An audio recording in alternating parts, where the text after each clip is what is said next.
আলাইকুম সবাইকে। আশা করি সবাই ভালো আছেন। আলহামদুলিল্লাহ আমিও ভালো আছি। গত ২ টা ভিডিওতে আমরা আলোচনা করেছিলাম diploma in nursing science and midwifery সম্পর্কে, বেসিক বিএসসি ইন নার্সিং সম্পর্কে। তাই ধারাবাহিকতায় আজকে আমরা সর্বশেষ যে কোর্স আছে আমাদের, এটা হচ্ছে ডিপ্লোমা ইন মিডওয়াইফারি কোর্স। আজকের ভিডিওতে আমরা আলোচনা করব ডিপ্লোমা ইন মিডওয়াইফারি ভর্তি পরীক্ষার সকল তথ্য নিয়ে, অর্থাৎ ভর্তি পরীক্ষার A to Z তথ্য নিয়ে আলোচনা করব। চলুন কথা না বাড়িয়ে শুরু করা যাক।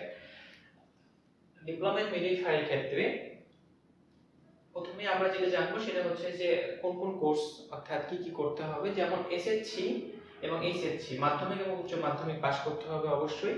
এবং এসএসসির ক্ষেত্রে 2019 এবং 20 এই সালে পাস করতে হবে, এই 2 সালের ভিতরে। এবং এইচএসসির ক্ষেত্রে 2021 এবং 22 এই 2 সালের ভিতরে পাস করতে হবে। এখন এখানে একটা বিষয় কেন উল্লেখ করলাম যে এটা একটু ভালো করে খেয়াল করেন। যেমন আগে পূর্ববর্তী কিছু কোর্স আসলে বা বর্তমানে চলমান আছে এফডব্লিউ কোর্স, সেটা হচ্ছে যে এটাও মিডওয়াইফারি 18 মাসের কোর্স আছে। তো এই কোর্সগুলো কিন্তু এসএসসি পরে করা যেত, কিন্তু ডিপ্লোমা মিডওয়াইফারি কিন্তু সম্পূর্ণ আলাদা একটি কোর্স। এই কোর্স আসতে হলে আপনাকে অবশ্যই এসএসসি এবং এইচএসসি মাধ্যমিক এবং উচ্চ মাধ্যমিক অবশ্যই পাস করতে হবে, তারপরে আপনি আসতে পারবেন। এবং মাধ্যমিকের ক্ষেত্রে কি উল্লেখ করা আছে যে 19 এবং 20 সাল এই 2 সালের ভিতরে পাস করতে হবে। এইচএসসি 21 এবং 22 এই 2 সালের ভিতরে আপনাকে পাস করতে হবে, আদারওয়াইজ আপনি কিন্তু ডিপ্লোমা মিডওয়াইফারি পড়তে পারবেন না। যেটা এফডব্লিউ যারা পড়ে তারা কিন্তু পড়তে পারে।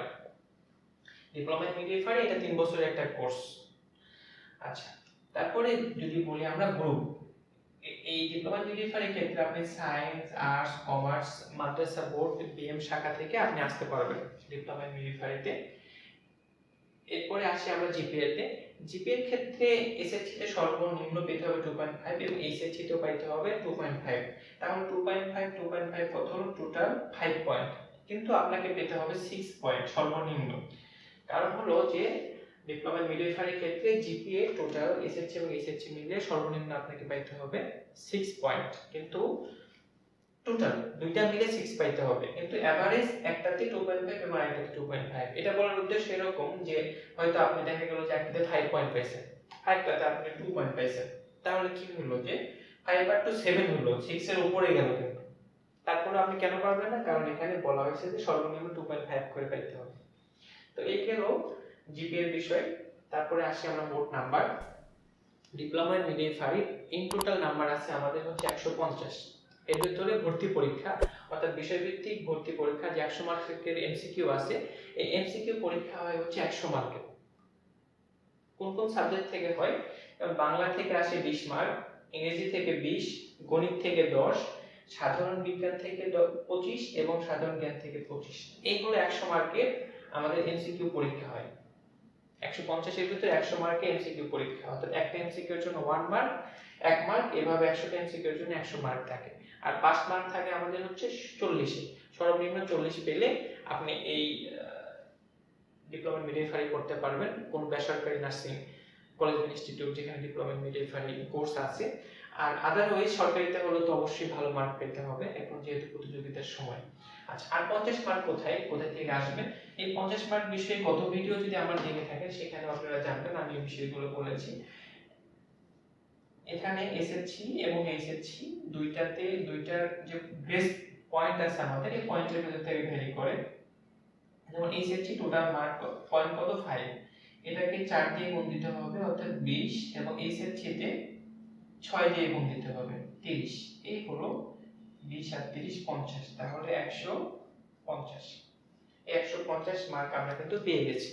তাহলে আমি গত যে diploma in nursing science and midwifery বা বেসিক বিএসসি নার্সিং তাদের ক্ষেত্রেও কিন্তু একটা কথা বলেছিলাম যে জিপিএ কিন্তু খুবই গুরুত্বপূর্ণ একটা বিষয়। ডিপ্লোমা ইন মিডওয়াইফারির ক্ষেত্রেও সেম, জিপিএ খুবই গুরুত্বপূর্ণ, কারণ আপনি পরীক্ষায় বসার আগেই 50 মার্ক আপনার জন্য রিজার্ভ। আপনার জিপিএ এর উপর আপনার এই মার্ক কাউন্ট হবে যে আপনি কত মার্ক অ্যাকচুয়ালি পাবেন। তো যাদের জিপিএ ভালো অবশ্যই তারা 50 মার্কের ক্ষেত্রে দৌড়ে এগিয়ে থাকবে, যাদের জিপিএ কম তারা কিন্তু নরমাল হয়ে থাকবে। যাদের জিপিএ 5, 10 আছে তারা দেখা গেল যে 100 এর ভিতরে অল্প মার্ক পেলেও চান্স হয়ে যাবে। আবার অনেকে আছে যে এখানে ভালো করছে কিন্তু এখানে জিপিএ কম, তাদের ক্ষেত্রে কিন্তু আবার গড় করলে কিন্তু কমে যাবে। সেই ক্ষেত্রে জিপিএ এর দিকে আমাদের খেয়াল করতে হবে। আর কোটা পদ্ধতি যেটা আছে সেটা হলো যে মুক্তিযোদ্ধা 2%, বাকি 98 যে পার্সেন্ট আছে এই 98% এর ভিতর মেধা তালিকায় জাতীয় মেধাক্রমে হবে 60% এবং জেলা কোঠায় হবে 40%। তো এখানে একটা মানে মজার বিষয় যে সেটা হলো যে diploma in nursing science and midwifery, basic batch in nursing, ছেলে মেয়ে উভয়ই করতে পারে, কিন্তু ডিপ্লোমা ইন মিডওয়াইফারির ক্ষেত্রে কিন্তু শুধু মেয়েরা করতে পারে। দ্যাট মিন্স এখানে 100টা যদি সিট থাকে 100%ই হচ্ছে মেয়েদের কোটা, মেয়েদের কোটা, মেয়েরা এখানে ভর্তি হতে পারবে, এখানে ছেলেদের কোনো অ্যালাউ না। এই কোর্সটাই বানানোই হয়েছে শুধুমাত্র মেয়েদের জন্য। আর এটা ভর্তির যে আবেদন আছে, আবেদন করার জন্য 500 টাকার মাধ্যমে আবেদন করতে হয়। তো এই ছিল ডিপ্লোমা ইন নার্সিং অর্থাৎ ডিপ্লোমা ইন মিডওয়াইফারির বিষয়ে ইন টোটাল বিষয়। আশা করি এই ভিডিও দেখার পরে ডিপ্লোমা ইন মিডওয়াইফারি সম্পর্কে আপনাদের আর কোনো ভর্তি পরীক্ষার বিষয়ে আর কোনো রকম কোনো ঝামেলা থাকবে না, সবকিছু আপনারা জানতে পারছেন বা পারবেন। তারপরেও যদি কোনো এই ডিপ্লোমা মিডওয়াইফারি সম্পর্কে কোনো রকম কোনো প্রশ্ন থাকে, সে বিষয়ে আমাদের কমেন্ট সেকশনে কমেন্টস করতে পারেন, আমি সে অনুযায়ী আপনাদের জানানোর চেষ্টা করব। আজকের মতো এই পর্যন্তই, সবাই ভালো থাকবেন, সুস্থ থাকবেন। আসসালামু আলাইকুম ওয়া রাহমাতুল্লাহ।